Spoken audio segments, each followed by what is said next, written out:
اعوذ باللہ من الشیطان الرجیم بسم اللہ الرحمن الرحیم ومن الناس من يقول آمنا باللہ وبالیوم الآخر وما هم بمؤمنین، اور لوگوں میں سے کچھ ایسے بھی ہیں جو کہتے تو یہ ہیں کہ ہم ایمان رکھتے ہیں اللہ پر بھی اور یوم آخر پر بھی، مگر وہ حقیقت میں مومن نہیں ہیں۔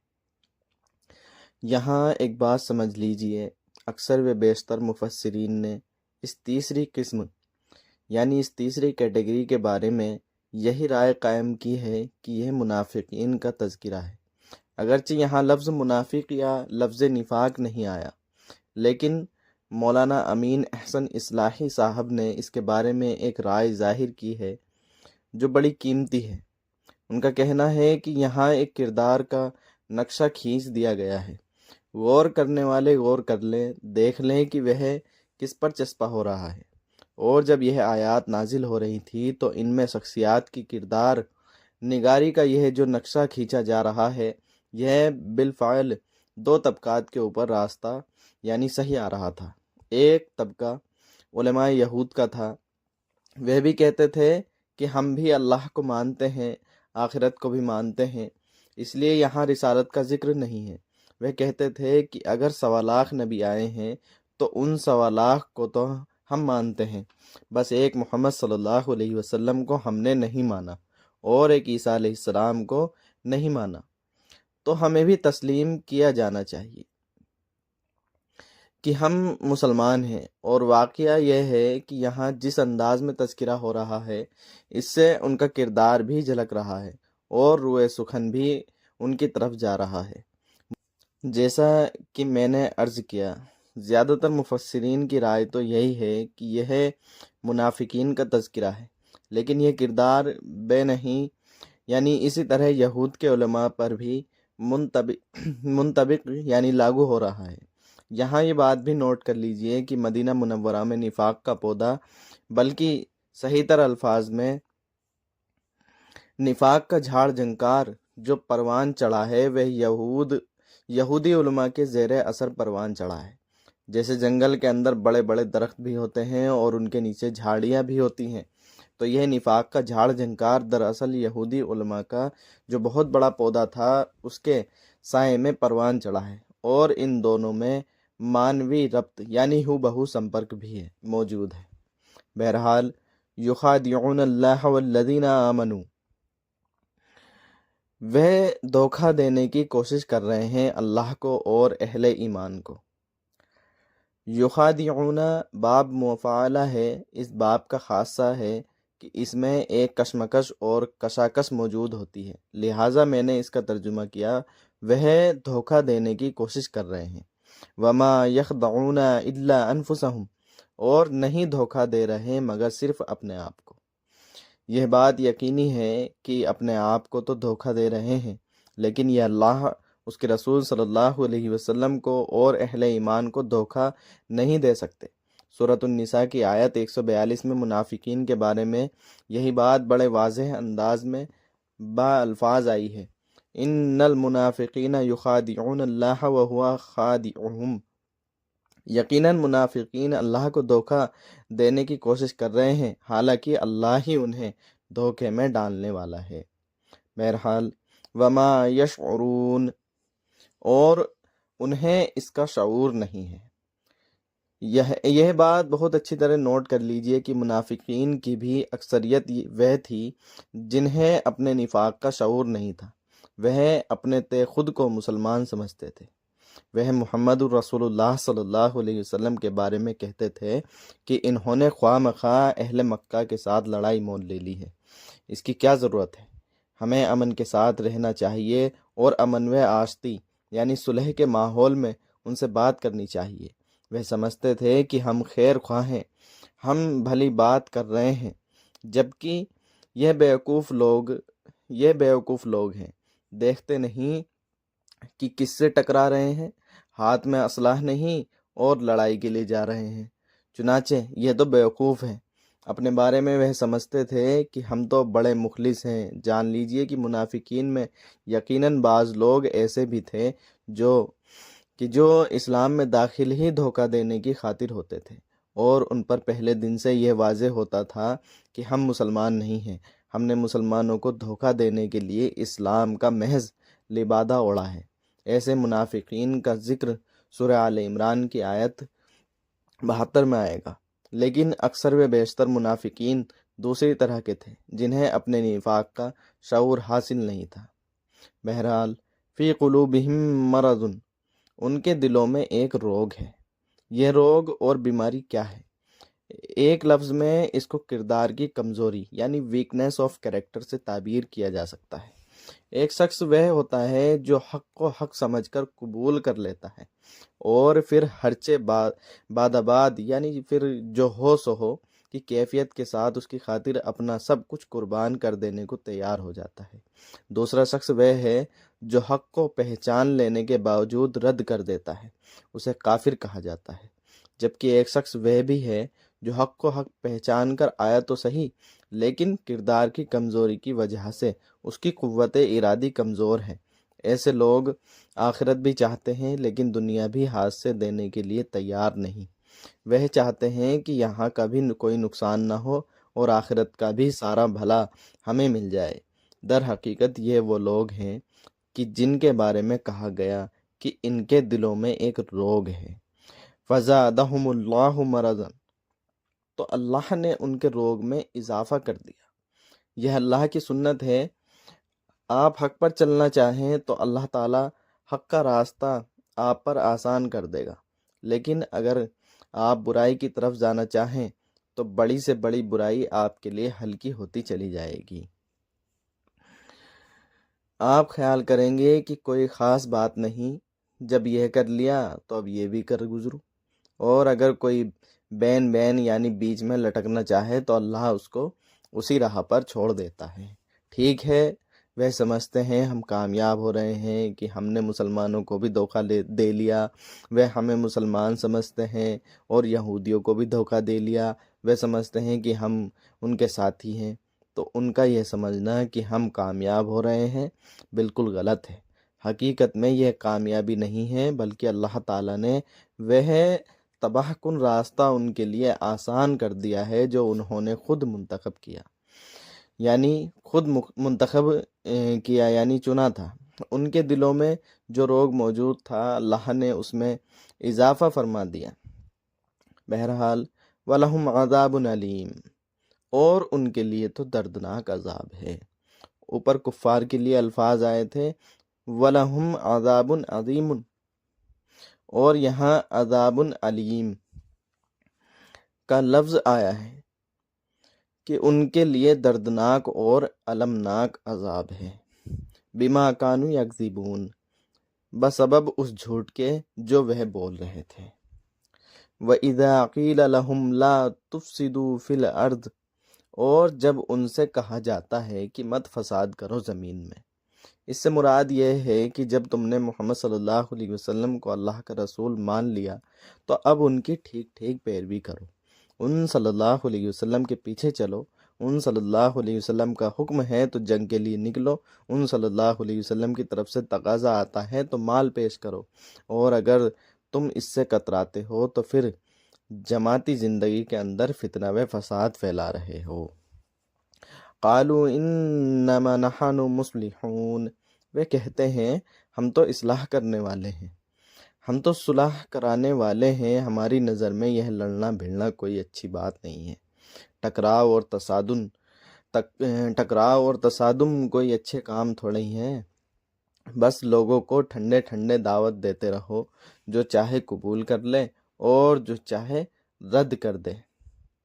یہ خواہ دشمن سے ٹکرانا اور جنگ کرنا کس لیے، اور اللہ کے دین کو غالب کرنے کے لیے قربانیاں دینے، مصیبتیں جھیلنے اور مشقتیں برداشت کرنے کے مطالبے کاہے کے لیے؟ الا انہم هم المفسدون ولکن لا یشعرون، آگاہ ہو جاؤ کہ حقیقت میں یہی لوگ مفسد ہیں مگر انہیں شعور نہیں ہے۔ یہی تو ہیں جو فساد پھیلانے والے ہیں، اس لیے کہ محمد صلی اللہ علیہ وسلم کی دعوت تو زمین میں اصلاح کے لیے ہے، اس اصلاح کے لیے کچھ آپریشن کرنا پڑے گا، اس لیے کہ مریض اس درجے کو پہنچ چکا ہے کہ آپریشن کے بغیر اس کی شفا ممکن نہیں ہے۔ اب اگر تم اس آپریشن کے راستے میں رکاوٹ بنتے ہو تو در حقیقت تم فساد مچا رہے ہو، لیکن تمہیں اس کا شعور نہیں۔ آیت کے آخری الفاظ وَلَٰكِن لَا يَشْعُرُونَ سے یہ بات واضح ہو رہی ہے کہ شعوری نفاق اور شہ، جبکہ یہاں سارا تذکرہ غیر شعوری نفاق کا ہو رہا ہے۔ وَإِذَا قِيلَ لَهُمْ آمِنُوا كَمَا آمَنَ النَّاسُ قَالُوا أَنُؤْمِنُ كَمَا آمَنَ السُّفَهَاءُ، اور جب ان سے کہا جاتا ہے کہ ایمان لاؤ جس طرح دوسرے لوگ ایمان لائے ہیں، وہ کہتے ہیں کیا ہم ایمان لائیں جیسے یہ بیوقوف لوگ ایمان لائے ہیں؟ آخر دیکھو یہ دوسرے اہل ایمان ہیں، جب بلاوا آتا ہے تو فوراً لبیک کہتے ہوئے حاضر ہوتے ہیں، جبکہ تم نے اور ہی روش یعنی طریقہ اختیار کر رکھی ہے۔ منافقین سچے اہل ایمان کے بارے میں کہتے تھے کہ انہیں تو اپنے نفع کی فکر ہے، نہ نقصان کی، نہ خطرات کا کوئی خیال ہے، نہ اندیشوں کا کوئی گمان، جان مال اور اولاد کی کوئی پرواہ نہیں۔ یہ گھر بار کو چھوڑ کر آ گئے ہیں، اپنے بال بچے کفار مکہ کے رحم و کرم پر چھوڑ آئے ہیں کہ سرداران قریش ان کے ساتھ جو چاہے سلوک کریں۔ تو یہ تو بیوقوف لوگ ہیں۔ آج کل آپ ایسے لوگوں کو فینیٹکس کہتے ہیں۔ بھائی دیکھ بھال کر چلنا چاہیے، دائیں بائیں دیکھ کر چلنا چاہیے، اپنے نفع نقصان کا خیال کر کے چلنا چاہیے۔ ٹھیک ہے، اسلام دین حق ہے، لیکن بہرحال اپنی اور اپنے اہل و عیال کی مصلحتوں یعنی ان کے سوارتھوں کو بھی دیکھنا چاہیے۔ یہ لوگ تو معلوم ہوتا ہے بالکل دیوانے اور فینیٹکس ہو گئے ہیں۔ الا انہم هم السفہاء ولکن لا یعلمون، آگاہ ہو جاؤ کہ وہی بیوقوف ہیں لیکن انہیں علم نہیں۔ وہ صادق الایمان جو ایمان کے ہر تقاضے کو پورا کرنے کے لیے ہر وقت حاضر ہیں، ان سے بڑا عقل مند اور ان سے بڑا سمجھدار کوئی نہیں۔ انہوں نے یہ جان لیا ہے کہ اصل زندگی آخرت کی زندگی ہے۔ یہ زندگی تو عارضی ہے، تو اگر کل کے بجائے آج ختم ہو جائے یا ابھی ختم ہو جائے تو کیا فرق پڑے گا؟ یہاں سے جانا تو ہے، آج نہیں تو کل، کل نہیں تو پرسوں جانا تو ہے، تو عقل تو ان کے اندر ہے۔ وَإِذَا لَقُوا الَّذِينَ آمَنُوا قَالُوا آمَنَّا، اور جب یہ اہل ایمان سے ملتے ہیں تو کہتے ہیں ہم بھی ایمان رکھتے ہیں۔ عام یہودی بھی کہتے تھے کہ ہم بھی تو آخر اللہ کو اور آخرت کو مانتے ہیں، جبکہ منافق تو رسول صلی اللہ علیہ وسلم کو بھی مانتے تھے۔ وَإِذَا خَلَوْا إِلَىٰ شَيَاطِينِهِمْ، اور جب یہ خلوت یعنی اکیلے میں ہوتے ہیں اپنے شیطانوں کے پاس، یہاں شیاطین سے مراد یہود کے علماء بھی ہو سکتے ہیں اور منافقین کے سردار بھی۔ عبداللہ بن ابی منافقین مدینہ کا سردار تھا۔ اگر وہ کبھی انہیں ملامت کرتا کہ معلوم ہوتا ہے تم تو بالکل پوری طرح سے مسلمانوں میں شامل ہی ہو گئے ہو، تمہیں کیا ہو گیا ہے، تم محمد صلی اللہ علیہ وسلم کی ہر بات مان رہے ہو، تو اب انہیں اپنی وفاداری کا یقین دلانے کے لیے کہنا پڑتا تھا کہ نہیں نہیں، ہم تو مسلمانوں کو بیوقوف بنا رہے ہیں، ہم ان سے ذرا تمسخر یعنی مذاق کر رہے ہیں، ہم آپ ہی کے ساتھ ہیں، آپ فکر نہ کریں۔ منافق تو ہوتا ہی دو رخا ہے۔ نفق کہتے ہیں سرنگ کو جس کے دو راستے ہوتے ہیں۔ نافقہ یعنی گوہ، ریگستان میں پایا جانے والا چھپکلی جیسا ایک جیو کے بل کو کہا جاتا ہے۔ گوہ اپنے بل کے دو منہ رکھتا ہے کہ اگر کتا شکار کے لیے ایک طرف سے داخل ہو جائے تو وہ دوسری طرف سے نکل بھاگے، تو منافق بھی ایسا شخص ہے جس کے دو رخ ہوتے ہیں۔ سورۃ النساء میں منافقین کے بارے میں کہا گیا ہے، آیت نمبر 143 میں، مذبذبین بین ذالک لا الہ ہؤلاء ولا الہ ہؤلاء، یعنی کفر و ایمان کے درمیان ڈاواں ڈول ہے، مذبذب ہو کر رہ گئے ہیں، نہ ادھر کے ہیں نہ ادھر کے ہیں۔ لفظ شیطان کے بارے میں دو رائے ہیں، ایک یہ ہے کہ اس کا مادہ شین طا نون ہے، اور دوسری یہ ہے کہ یہ شین واو تا مادے سے ہے۔ شطن کے معنی ہے تبعد، یعنی بہت دور ہو گیا، بس شیطان سے مراد ہے جو اللہ کی رحمت سے بہت دور ہو گیا۔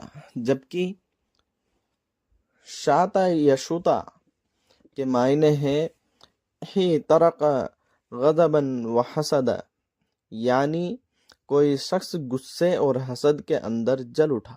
اس سے فعلان کے وزن پر شیطان ہے، یعنی وہ جو حسد اور غضب کی آگ میں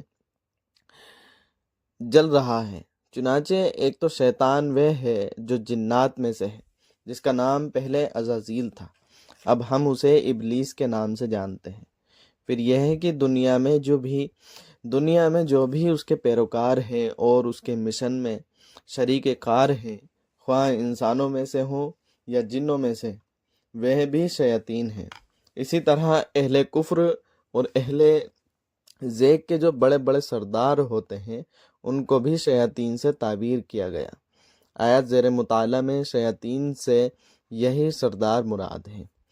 قالوا ان معکم انما نحن مستہزئون، کہتے ہیں کہ ہم تو آپ کے ساتھ ہیں اور ان لوگوں سے تو محض مذاق کر رہے ہیں۔ جب وہ علیحدگی میں اپنے شیطانوں یعنی سرداروں سے ملتے ہیں تو ان سے کہتے ہیں کہ اصل میں تو ہم آپ کے ساتھ ہیں، ان مسلمانوں کو تو ہم بیوقوف بنا رہے ہیں، ان سے استہزاء اور تمسخر یعنی ہنسی مذاق کر رہے ہیں، جو ان کے سامنے آمنا کہہ دیتے ہیں کہ ہم بھی آپ کے ساتھ ہیں۔ اللہ یستہزئ بہم ویمدہم فی طغیانہم یعمہون، در حقیقت اللہ ان کا مذاق اڑا رہا ہے اور ان کو ان کی سرکشی میں ڈھیل دے رہا ہے کہ وہ اپنے عقل کے اندھے پن میں بڑھتے چلے جائیں۔ اللہ تعالیٰ شرکشوں کی رسی دراز کرتا ہے۔ کوئی شخص سرکشی کے راستے پر چل پڑے تو اللہ تعالیٰ اسے فوراً نہیں پکڑتا، بلکہ اسے ڈھیل دیتا ہے کہ چلتے جاؤ جہاں تک جانا چاہتے ہو۔ تو ان کی بھی اللہ تعالیٰ رسی دراز کر رہا ہے، لیکن یہ سمجھتے ہیں کہ ہم مسلمانوں کا مذاق اڑا رہے ہیں، اصل میں مذاق تو اللہ کے نزدیک ان کا اڑ رہا ہے۔ لفظ یعمہون عقل کے اندھے پن کے لیے آیا ہے، اس کا مادہ عین میم ہا ہے۔ آگے آیت نمبر 18 میں لفظ عمیون آ رہا ہے جو عین میم یا سے ہے۔ ان دونوں میں فرق یہ ہے کہ عمیہا یعامہ بصیرت سے محرومی کے لیے آتا ہے، اور عمیہ یعمہ بصارت سے محرومی کے لیے آتا ہے۔ بہرحال اولئک الذین اشتروا الضلالۃ بالہدی، یہ وہ لوگ ہیں کہ جنہوں نے ہدایت کے عوض یعنی بدلے گمراہی خرید لی ہے۔ یہ بڑا پیارا انداز بیان ہے۔ ان کے سامنے دونوں آپشنز تھے، ایک شخص نے گمراہی کو چھوڑا اور ہدایت لے لی، اسے اس کی بھاری قیمت دینا پڑی، اسے تکلیفیں اٹھانی پڑی، آزمائشوں میں سے گزرنا پڑا، قربانیاں دینی پڑی، اس نے یہ سب کچھ منظور کیا اور ہدایت لے لی۔ جبکہ ایک شخص نے ہدایت دے کر گمراہی لے لی، آسانی تو ہو گئی، فوراً تکلیف سے تو بچ گئے، دونوں طرف سے اپنے مفادات کو بچا لیا، لیکن حقیقت میں سب سے زیادہ گھاٹے کا سودا یہی ہے۔ فما ربحت تجارتہم وما کانوا مہتدین، سو نفع نہ ہوئی ان کی تجارت ان کے حق میں اور نہ ہوئے راہ پانے والے۔ ربیحہ یربحو کے معنی ہیں تجارت وغیرہ میں نفع اٹھانا، جو ایک صحیح اور جائز نفع ہے، جبکہ را با واو مادے سے ربا یربو کے معنی بھی مال میں اضافہ اور بڑھوتری کے ہیں، لیکن وہ حرام ہے۔ تجارت کے اندر جو نفع ہو جائے وہ ربا ہے، جو جائز نفع ہے، اور اپنا مال کسی کو قرض دے کر اس سے سود وصول کرنا ربا ہے، جو حرام ہے۔ اب یہاں دو بڑی پیاری تمثیلیں یعنی اداہرن آ رہی ہیں۔ پہلی تمثیل کفار کے بارے میں ہے اور دوسری تمثیل منافقین کے بارے میں ہے۔ مثلهم كمثل الذي استوقد نارا فلما أضاءت ما حوله ذهب الله بنورهم وتركهم في ظلمات لا يبصرون۔ ان کی مثال ایسی ہے جیسے ایک شخص نے آگ روشن کی، پھر جب اس آگ نے سارے ماحول کو روشن کر دیا تو اللہ نے ان کا نور بصارت سلب کر لیا اور چھوڑ دیا ان کو اندھیروں کے اندر کہ وہ کچھ نہیں دیکھتے۔ یہاں ایک شب تاریک کا نقشہ کھینچا جا رہا ہے۔ علامہ اقبال کے الفاظ میں، اندھیری شب ہے جدا اپنے قافلے سے ہے تو، تیرے لیے ہے میرا شعلہ نوا قندیل۔ اندھیری شب ہے، قافلہ بھٹک رہا ہے۔ کچھ لوگ بڑی ہمت کرتے ہیں کہ اندھیرے میں بھی ادھر ادھر سے لکڑیاں جمع کرتے ہیں اور آگ روشن کر دیتے ہیں، لیکن عین اس وقت جب آگ روشن ہوتی ہے تو کچھ لوگوں کی بینائی سلب ہو جاتی ہے۔ پہلے وہ اندھیرے میں اس لیے تھے کہ خارج میں روشنی نہیں تھی، اب بھی وہ اندھیرے ہی میں رہ گئے کہ خارج میں تو روشنی آ گئی مگر ان کے اندر کی روشنی گل ہو گئی، ان کی بصارت سلب ہو گئی۔ یہ مثال ہے ان کفار کی جو اسلام کی روشنی پھیلنے کے باوجود اس سے محروم رہیں۔ محمد الرسول اللہ صلی اللہ علیہ وسلم کی آمد سے پہلے ہر سو یعنی دشا تاریکی چھائی ہوئی تھی، کوئی حقیقت واضح نہیں تھی۔ قافلہ انسانیت اندھیری شب میں بھٹک رہا تھا۔ محمد الرسول اللہ صلی اللہ علیہ وسلم تشریف لائے اور انہوں نے آگ روشن کر دی۔ اس طرح ہدایت واضح ہو گئی، لیکن کچھ ضد، تعصب، تکبر یا حسد کی بنیاد پر کچھ لوگوں کے اندر کی بینائی یعنی نظر زائل ہو گئی۔ چنانچہ وہ تو ویسے کہ ویسے بھٹک رہے ہیں، جیسے پہلے اندھیرے میں تھے ویسے ہی اب بھی اندھیرے میں ہیں۔ روشنی میں آنے والے تو وہ ہیں جن کا ذکر سب سے پہلے المتقین کے نام سے ہوا۔ بہرحال صم بکم عمی فہم لا یرجعون، یہ بہرے ہیں، گونگے ہیں، اندھے ہیں، سو اب یہ نہیں لوٹیں گے۔ اسمو بہرے کو کہتے ہیں، سمم اس کی جمع ہے، اب کمو گونگے کو کہا جاتا ہے، بکمم اس کی جمع ہے، اعمی اندھے کو کہا جاتا ہے، عمیون اس کی جمع ہے۔ فرمایا کہ یہ بہرے ہیں، گونگے ہیں، اندھے ہیں، اب یہ لوٹنے والے نہیں ہیں۔ یہ کون ہے؟ ابو جہل، ابو لہب، ولید بن مغیرہ اور عقبہ ابن ابی معیط سب کے سب ابھی زندہ تھے جب یہ آیات نازل ہو رہی تھی۔ یہ سب تو غزوہ بدر میں واصل جہنم ہوئے جو سن 2 ہجری میں ہوا، تو یہ لوگ اس مثال کا مصداق کامل تھے۔ آگے اب دوسری مثال بیان کی جا رہی ہے۔ او کصیب من السماء فیہ ظلمات ورعاد وبرق یجعلون اصابعهم فی آذانهم من الصواعق حذر الموت۔ یا ان کی مثال ایسی ہے جیسے بڑے زور کی بارش برس رہی ہے آسمان سے، اس میں اندھیرے بھی ہیں اور گرج اور بجلی کی چمک بھی ہے۔ یہ اپنی انگلیاں اپنے کانوں کے اندر ٹھوس لیتے ہیں مارے کڑک کے، موت کے ڈر سے، یعنی اس ہیبت ناک کڑک سے کہیں ان کی جانیں نہ نکل جائیں۔ واللہ محیط بالکافرین، اور اللہ ایسے کافروں کا احاطہ یعنی کور کیے ہوئے ہیں، وہ ان منکر حق کو ہر طرف سے گھیرے میں لیے ہوئے ہیں، یہ بچ کر کہاں جائیں گے۔ یکاد البرق یخطف ابصارهم کلما اضاء لهم مشوا فیہ، قریب ہے کہ بجلی اچک لے ان کی آنکھیں، جب چمکتی ہے ان پر تو چلنے لگتے ہیں اس کی روشنی میں۔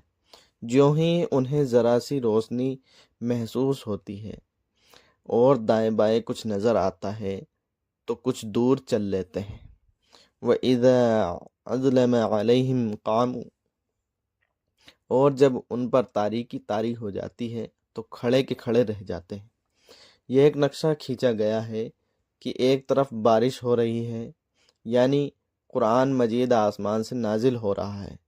بارش کو قرآن مجید ماء مبارکن قرار دیتا ہے اور یہ خود کتاب مبارکن ہے، لیکن یہ ہے کہ اس کے ساتھ کڑکے ہیں، غرض ہے، کفر سے مقابلہ ہے، کفر کی طرف سے دھمکیاں ہیں، اندیشے اور خطرات ہیں، امتحانات اور آزمائشیں ہیں۔ چنانچہ منافقین کا معاملہ یہ ہے کہ ذرا کہیں حالات کچھ بہتر ہوئے، کچھ بریدنگ اسپیس ملی تو مسلمانوں کے شانہ بشانہ تھوڑا سا چل لیے کہ ہم بھی مسلمان ہیں۔ جب وہ دیکھتے ہیں کہ حالات کچھ پرسکون ہیں، کسی جنگ کے لیے بلایا نہیں جا رہا ہے، تو بڑھ چڑھ کر باتیں کرتے اور اپنے ایمان کا اظہار بھی کرتے، لیکن جیسے ہی کوئی آزمائش آتی ٹھٹک کر کھڑے کے کھڑے رہ جاتے۔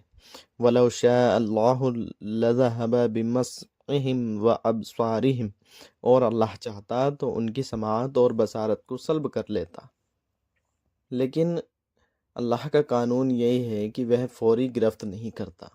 اس نے انسان کو ارادے اور عمل کی آزادی دی ہے۔ تم اگر مومن صادق بن کر رہنا چاہتے ہو تو اللہ تعالیٰ اس روش یعنی طریقے کو تمہارے لیے آسان کر دے گا، اور اگر تم نے اپنے تعصب یا تکبر کی وجہ سے کفر کا راستہ اختیار کیا تو اللہ اسی کو تمہارے لیے کھول دے گا، اور اگر تم بیچ میں لٹکنا چاہتے ہو، لا الہ الا ولا الہ الا، تو لٹکے رہو۔